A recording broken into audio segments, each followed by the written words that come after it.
En avant, en arrière, c'est toujours aussi loin. Au dedans, au dehors, c'est toujours aussi étroit.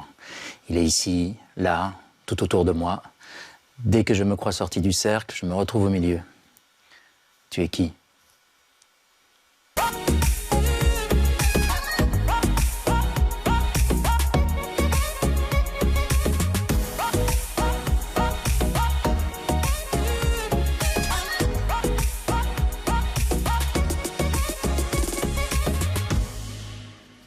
Voilà, tu es qui se demande Per Gynt dans ce poème chef-d'œuvre, on peut le dire, hein, de Henrik Ibsen. Bonsoir à tous les deux, bonsoir Guillemette. Bonsoir. Bonsoir. Et bonsoir Johan, on est ravis de vous avoir. Johan, dans le rôle de Per Gynt, ça n'est pas rien quand même.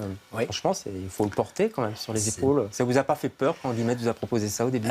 Non, je trouvais ça très excitant. Ouais, j'imagine. Tout à fait. Non, c'est formidable de pouvoir porter un personnage qui a une vie qu'on découvre, qui raconte son histoire, en fait, de, disons, sa jeunesse jusqu'à sa mort. Ouais. Donc voilà, il y a de quoi faire. Ouais. Vous connaissez bien tous les deux, hein. Vous aviez travaillé avec... Bon, on salue d'ailleurs Catherine Salé, qui fait partie du trio de base, oui. on va dire. Hein. Bonjour Catherine. Vous avez travaillé sur la musique déjà de Marguerite Duras. Vous aimez les textes, vous, j'ai l'impression, hein? Oui, c'est vrai, j'aime bien les textes. Mais en même temps, j'aime bien les textes à condition de me sentir libre par rapport à ces textes-là. Je trouve qu'un texte, c'est un... Un matériau. Oui, c'est un matériau, c'est aussi ce qui guide. Voilà, je suis enseignante et c'est vrai que c'est souvent ce que je dis aux étudiants et aux étudiantes. Quand vous avez un texte, ça vous permet d'avoir un partenaire, c'est le premier partenaire en fait, le texte, l'auteur ou l'autrice, c'est vraiment quelqu'un avec qui on peut rentrer en dialogue en fait. Vous êtes d'accord avec ça, Johan? Comment vous le mettez en bouche, par exemple, ce texte d'Ibsen qui est quand même il est particulier? Oui, parce qu'il a été écrit il y a longtemps, mais je crois que ce voyage, en fait, de faire sien l'écriture d'un autre ou d'une autre et... c'est un voyage que j'aime bien faire, mais voilà, d'aller vers une pensée, de quelque chose qui a été pensé il y a longtemps, ou loin de nous, ou à un autre endroit, ou par quelqu'un d'autre. Ce voyage-là, moi, j'adore faire ça. Ce qui est marrant, c'est que les gens qui nous regardent sont en train de se dire, il dit qu'il adore faire ça, et en même temps, il joue des textes très contemporains, notamment dans les séries comme Pandore. Là, on est vraiment dans aujourd'hui à Bruxelles. Oui, tout à fait. Et vous aimez les deux, en fait? Complètement. Mais là, effectivement, ce voyage-là me plaît. Après, sur quelque chose de plus contemporain, c'est aussi un voyage, parce qu'on va aussi vers l'écriture de quelqu'un. On va chercher aussi un personnage qui n'est pas soi. Et c'est ça c'est très stimulant. Ouais. Bon, ce Per Gynt, alors, le père Fouras.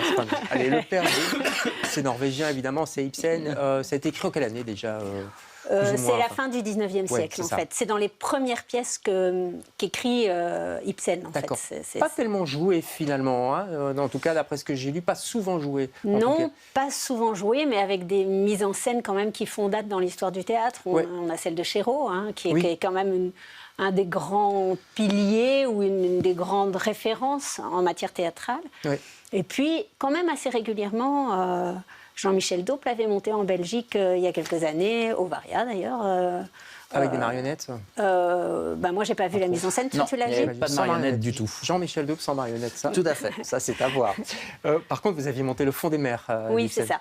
Et ça, c'était totalement différent parce que là, ça reprenait... C'était un travail qui se faisait à partir du deuxième cycle d'écriture d'Ibsen, qui sont les 12 dernières pièces, et qui était à partir d'une thématique qui est la mort de l'enfant, en fait.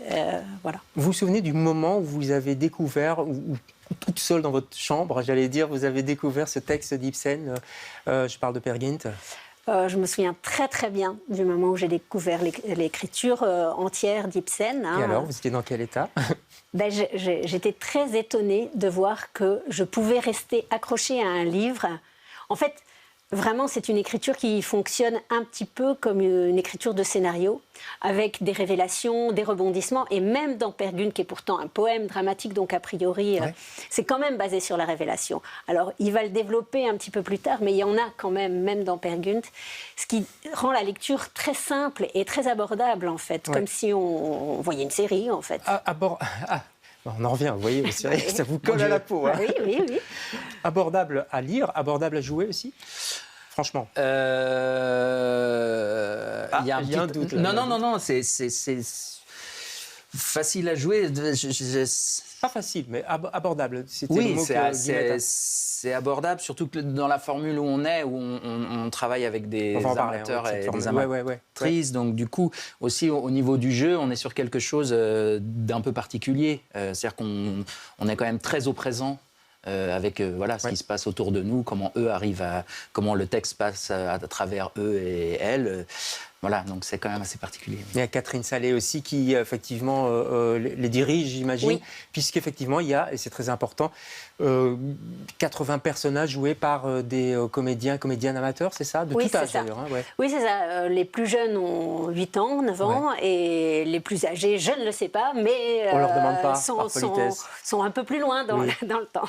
Alors, elle vient d'où cette idée, Guillemette? Elle vient, en fait, d'abord au tout début, Johan, tout à l'heure, il a gentiment dit que je lui avais proposé, mais en fait, c'est l'inverse qui s'est passé. C'est lui qui est venu en premier me parler de cette envie qu'il avait de jouer ce personnage et ce texte. Et dans un premier temps, Johan avait envie d'en faire un monologue, ce qui me semblait totalement justifié quand on voit la structure du texte, qui est quand même basée sur une sorte d'interrogation personnelle sur l'identité. C'est une quête, en fait. Hein. C'est une quête identitaire, en fait. Il essaie de se comprendre. C'est un voyou, à la base. Alors, c'est vraiment un pauvre type, quoi. Ouais. En gros. Donc il boit, il ment, il n'a aucune considération pour les autres. Il est un peu séducteur quand même. Oui, il vit pour son bon plaisir. Il consomme, quoi. Ouais. On pourrait dire ça aujourd'hui. Oui, c'est ça. Mais il a une particularité, c'est qu'il raconte très très bien les histoires. Voilà, ça c'est un très bon monteur. C'est son côté positif, quoi, on va dire. Je ne sais pas si c'est positif, mais en tout cas, c'est ce qui est séduisant. En tout cas, ça va le faire avancer. Complètement. Donc en fait, c'est une quête, mais c'est une quête... c'est pas une recherche philosophique au sens de la sagesse où on imagine quelqu'un qui essaye de devenir mature. C'est quelqu'un qui est un jour ceci, puis le lendemain cela, et puis va un peu au gré de son plaisir, de ses rencontres. C'est vraiment la feuille dans le vent. Et à la fin de sa vie, et sur encore cette interrogation de qui il est. Ouais. Beaucoup de rencontres, effectivement, plus ou moins 80. Oui, c'est ça. Alors, pour revenir à ce qu'on disait, donc au départ, cette envie de faire un monologue, on l'a un petit peu éprouvé dans le travail. Et en fait, on s'est rendu compte que ce qui le fait avancer, c'est les autres. C'est les autres qui permet que tout d'un coup, il aille à un endroit ou à un autre.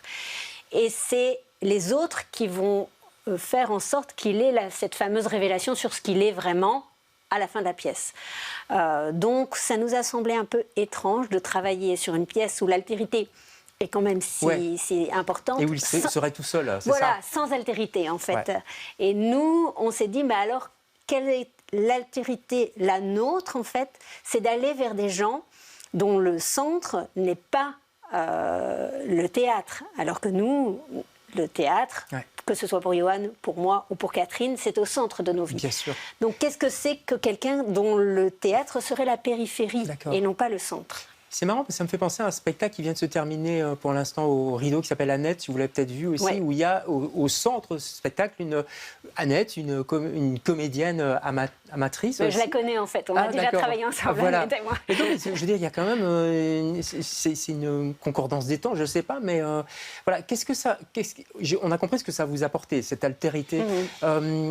Ça vous complique pas trop le travail non plus? C'est plus agréable, c'est plus difficile, il faut recommencer, il faut répéter plus. J'ai vu qu'il y avait, là, vous répétez depuis quelques semaines quand même pour ici, Bruxelles.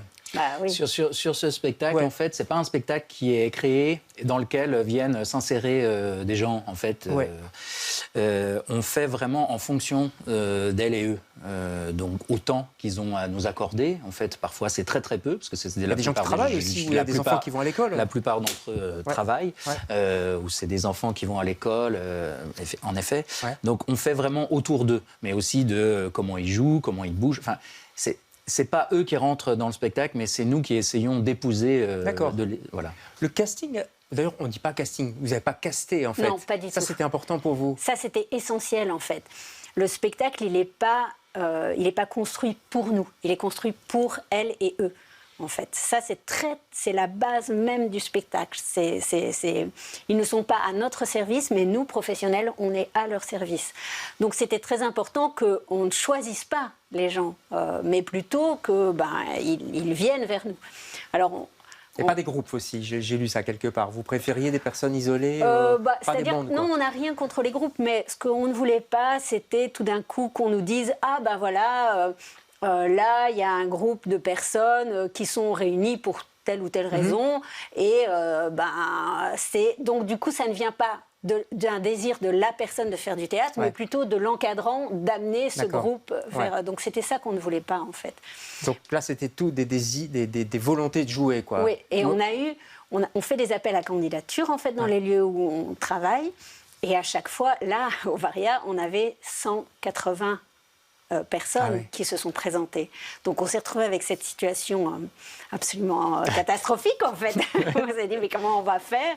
Et on a été obligé de tirer au sort. Ah ouais, ça c'est un peu cruel. Hein, c'est cruel, mais c'était le moins cruel de ce qu'on pouvait faire, en fait. Mais ça nous semblait très rapidement, oui. Oui, j'allais dire.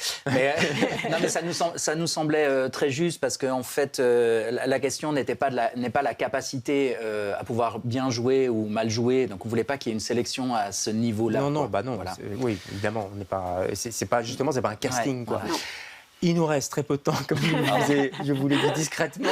Dépêche-toi, s'il te plaît. Parce que vous avez un mot à placer, c'est une tradition dans cette émission. Vous avez choisi un mot commun. C'est fête. Pourquoi fête? Ça fait du bien d'ailleurs ce mot en ce moment, par les temps qui courent. Parce que ça fait du bien. Oui. D'accord. Non, mais parce que moi, je pense que voilà, la joie, c'est quelque chose dont on a beaucoup besoin. Et ce qu'on est en train de faire, je pense, participe à la joie. Et on a beaucoup de joie, voilà. Voilà, et que c'est vrai que d'être avec tous ces gens, c'est une vraie fête. Ça. Ouais.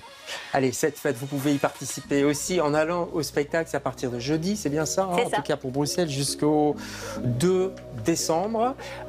C'est donc au Théâtre Varia, Grand Varia, s'il vous plaît. Forcément, il faut une grande scène. Et puis vous allez jouer à Liège aussi. Ce sera au printemps. Oui, en mars. En mars. Et là, vous recherchez aussi des comédiens, des comédiennes amateurs. Donc, si jamais vous nous entendez, vous nous regardez du côté de Liège, précipitez-vous, appelez la compagnie, votre compagnie. C'est Persona, mais c'est le Théâtre de Liège qui... Théâtre de Liège. Merci à tous les deux. Merci beaucoup. Et bonne M pour jeudi. Nous on se retrouve demain avec d'autres invités. Bonsoir.